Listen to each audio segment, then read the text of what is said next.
तो मेरे भाई वन पीस मांगा चैप्टर 1101 का शुरुआत होता है जिस तरीके से प्रीवियस चैप्टर खत्म हुआ था, जहाँ पर हम देख रहे थे बार्थोलोमेव कोमा को फुशा विलेज की तरफ अप्रोच करते हुए, और हम देख रहे थे कि वहाँ पर कोई एक वर्ल्ड गवर्नमेंट का एजेंट या वर्ल्ड गवर्नमेंट का कोई तो बंदा देन मोशी के ज़रिए से बार्थोलोमेव कोमा को कोई ऑर्डर्स दे रहा था। हम सब सारे लोग कंफ्यूज थे कि बार्थोलोमेव कोमा फुशा विलेज की तरफ क्यों जा रहा है। तो इस चैप्टर में हमको उसका रीज़न पता चला है कि बार्थोलोमेव कोमा बेसिकली एक मर्चेंट शिप को बचाना चाहता था, क्योंकि वर्ल्ड गवर्नमेंट ने ऑर्डर दिया था उस मर्चेंट शिप को रेस्क्यू करने के लिए। कई सारे पायरेट्स ने उस मर्चेंट शिप के ऊपर अटैक करके बहुत सारी चीज़ें वहाँ पर जब्त कर लिया था। तो बार्थोलोमेव कोमा हमको इस चैप्टर में वही करते हुए दिखाई देता है। वो ऑर्डर्स का पालन करता है क्योंकि ऑब्वियसली वो इस टाइम पे एक वॉर लॉर्ड है। तो बेसिकली वो उन पायरेट्स को डराता है और सब सारे पायरेट्स बेसिकली जो कुछ भी उन लोगों ने लिया था उस मर्चेंट शिप से वापस कर देते हैं। पर उससे पहले हम देख रहे थे कि बार्थोलोमेव कोमा एक्चुअल में फुशा विलेज में जाता है और वहाँ पर वो लूफी को देखता है। यार, लूफी को वो ट्रेन करते हुए देखता है। ये बहुत ही एक इंसेन बात है, क्योंकि ऑब्वियसली हम लोगों ने सोचा था कि कभी भी लूफी और बार्थोलोमेव कोमा आसपास मिले नहीं हैं, आमने सामने मिले नहीं हैं। यहाँ पर भी हमको मतलब फ्लैशबैक के अंदर हम लोग फ्लैशबैक में गए हैं, ठीक है, क्योंकि बार्थोलोमेव कोमा देखता है लूफी को ट्रेनिंग करते हुए। लूफी फुशा विलेज में था और इसके बाद ही वो बेसिकली जाता है अपने एडवेंचर पे। तो फुशा विलेज में वो कई सारे मूव्स प्रैक्टिस कर रहा था और वन ऑफ द मूव्स था एक्स गम गमनो एक्स, जो हमने देखा है आरलोंग पार्क में उसको यूज़ करते हुए। और उसका लाइव एक्शन अडेप्टेशन भी काफ़ी कूल था यार, तो अटैक भी काफ़ी कूल है। तो वो बेसिकली वो प्रैक्टिस कर रहा था और लूफी बोल रहा था कि जब कभी भी मैं मेरा क्रू फॉर्म करूँगा और मेरे क्रू को मेरा मदद का ज़रूरत होगा तब मैं बेसिकली इसी मूव को यूज़ करूँगा और मेरे क्रू मेंबर्स को बचा लूँगा। और हमने देखा है कि आरलोंग पार्क आर्क में उसने वही किया था।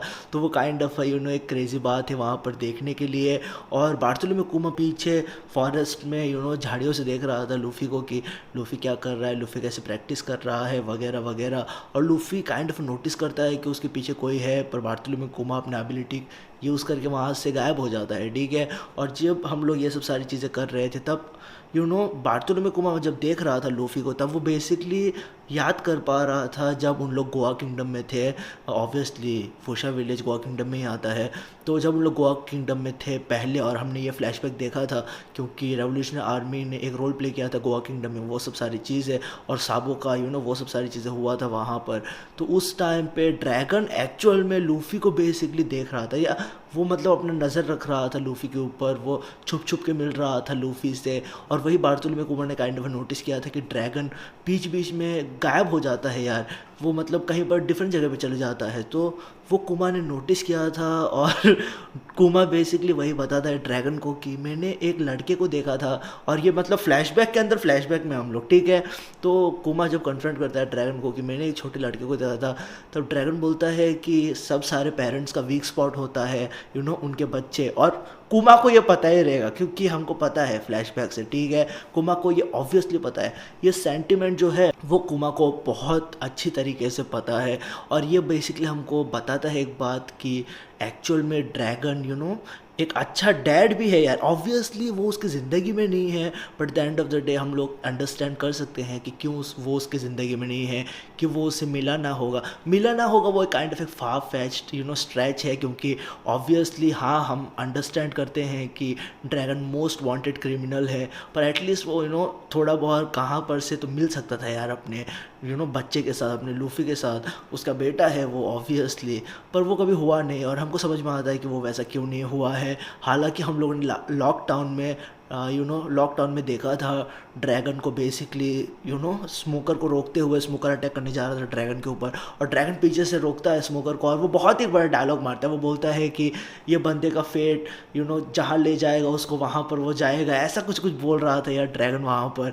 और वो बहुत ही एक इंसेन बात है। मैं ड्रैगन को एक्सप्रेशन किंग बोलता हूँ, ठीक है। ड्रैगन का डेविल फ्रूट है एक्सप्रेशन नोमी। बंदे ने कुछ भी नहीं किया है, ठीक है। पूरे स्टोरी में ऑब्वियसली उसका हाइप बहुत बड़ा है, पर उसके हाइप के अलावा हम लोगों ने कुछ भी अटैक करते हुए ड्रैगन को ज़्यादा देखा नहीं है इस पूरे सीरीज़ में। पर ये पूरा फ्लैशबैक हमको ये भी बता रहा था कि ड्रैगन केयर करता है, ठीक है। ये बहुत ही अच्छा पहले का इनिशियल सेगमेंट था इस पूरे चैप्टर में। ज्वेलरी वानी चर्च में हर रोज़ उसके मेल बॉक्स को चेक करते रहते थे, क्योंकि वो हाईली एंटिसिपेट कर रहे थे अपने डैड से कई सारी चीज़ें सुनने के लिए। वो लेटर्स को एंटिसिपेट कर रहे थे अपने डैड से, और वो लेटर्स आ नहीं रहे थे। अब ऐसा नहीं कि बार्थोलोमेव कोमा लेटर्स लिख नहीं रहा था, था। बार्थोलोमेव कोमा बहुत ही एंथुसियास्टिकली बहुत सारे लेटर्स लिख रहा था, डिस्क्राइब करते हुए अपने इमोशंस को, डिस्क्राइब करते हुए अपने एडवेंचर्स को, पर वो लेटर्स पहुंच नहीं रहा था ज्वेलरी बानी के पास, क्योंकि जो नज़र रख रही थी, जो साइपरपोल के एजेंट नज़र रख रहे थे ज्वेलरी बानी के ऊपर, वो सब सारे बार्थोलोमेव कोमा के लेटर्स को फाड़ के डस्टबिन में डाल रही थी। और वो बहुत ही एक सैड बात था, क्योंकि एक्चुअल में ज्वेलरी बानी उसके वजह से बहुत ज़्यादा हमको सैड दिखाई दे रही थी इस चैप्टर में। पर आगे चलते हुए इवेंचुअली हम देखते हैं कि ज्वेलरी बानी ठीक हो जाती है, जो वो डिजीज़ से गुजर रही थी वो कम्प्लीटली क्योर हो जाता है। अब वो मतलब बेसिकली बाहर जा सकती है सनलाइट में और उसको कुछ भी नहीं होगा। पर फिर भी अल्फ़ा जो साइपरपोल के एजेंट है वो बार बार ज्वेलरी बानी को चर्च के अंदर ही रख रही थी, और इससे बाद में शक होता है कॉनी को, जो सोबैट किंगडम की प्रीवियस की क्वीन थी, उसको शक होता है कि ये ऐसा क्यों कर रही है। और जब इवेंचुअली जब बहुत बड़ा पार्टी थ्रो किया गया था ज्वेलरी बानी के बर्थडे को लेके, तब वो कई सारे लोगों से सुन पाती है कि एक्चुअल में अल्फ़ा एक एजेंट है साइपरपोल की, वो गवर्नमेंट के लिए काम करती है और वो नज़र रख रही है ज्वेलरी बानी के ऊपर। तो वो प्लान बनाती है, कौन प्लान बनाती है ज्वेलरी बानी के एस्कोप को लेके, और ये प्लान बहुत ही स्मूथली जाता भी है मेरे भाई।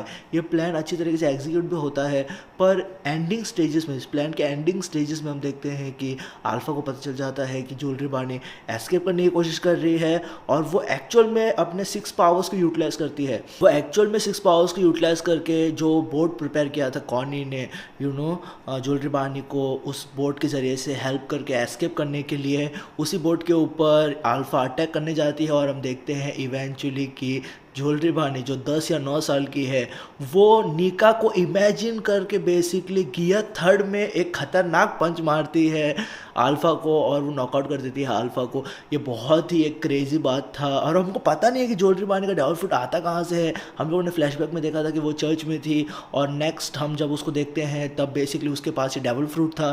कहाँ से आया डेविल फ्रूट, चर्च में कहाँ से आया, किसने दिया डेविल फ्रूट, वो कुछ भी हमको पता नहीं है मेरे भाई कि डेविल फ्रूट आता कहाँ से है।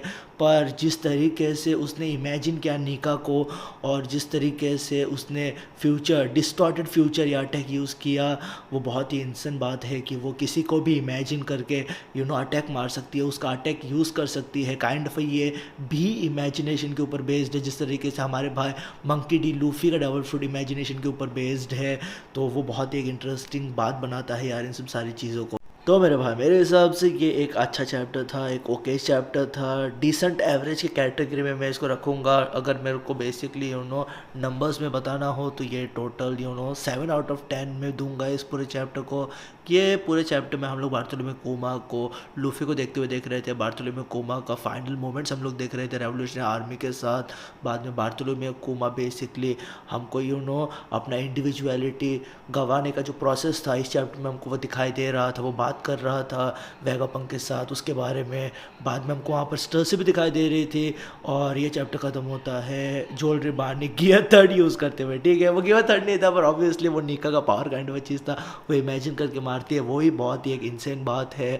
बट इस चैप्टर का अंत या एंडिंग स्टेजेस में हम लोग ये भी देख रहे थे कि ये अटैक मारने के बाद हम लोग, या ये अटैक मारने के पहले हम लोग देख रहे थे कि बार्थोलोमेव कोमा, क्योंकि वो बकेनियर क्लैन से उसने सुना है नीका के बारे में, तो वो बता रहा था ज्वेलरी बानी को कि इस तरीके से नीका का बॉडी बहुत ज़्यादा रबरी था और वो कुछ भी कर सकता था।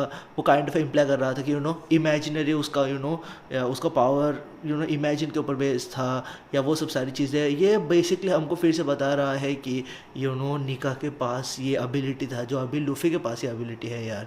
और हम लोग, मैं बोलूँगा कि जैसे जैसे स्टोरी प्रोग्रेस हो रहा है हम लोग और भी नीका के बारे में जानते जा रहे हैं और कई सारे हमको क्लैंस दिखाई दिए जा रहा है। तो हम लोग और भी ज़्यादा करीब आ रहे हैं जानने के लिए नीका के बारे में, नीका के एडवेंचर्स के बारे में, नीका के लेजेंड के बारे में। और ये चैप्टर काफ़ी एक एवरेज और डिसेंट चैप्टर था।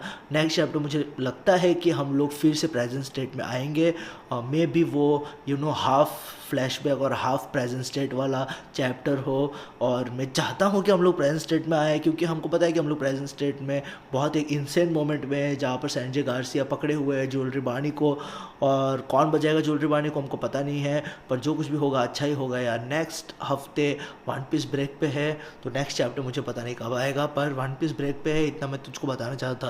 पर तो मुझे याद रखिए भाई, यार पे ख्याल रख अपना। पीस मेरे भाई।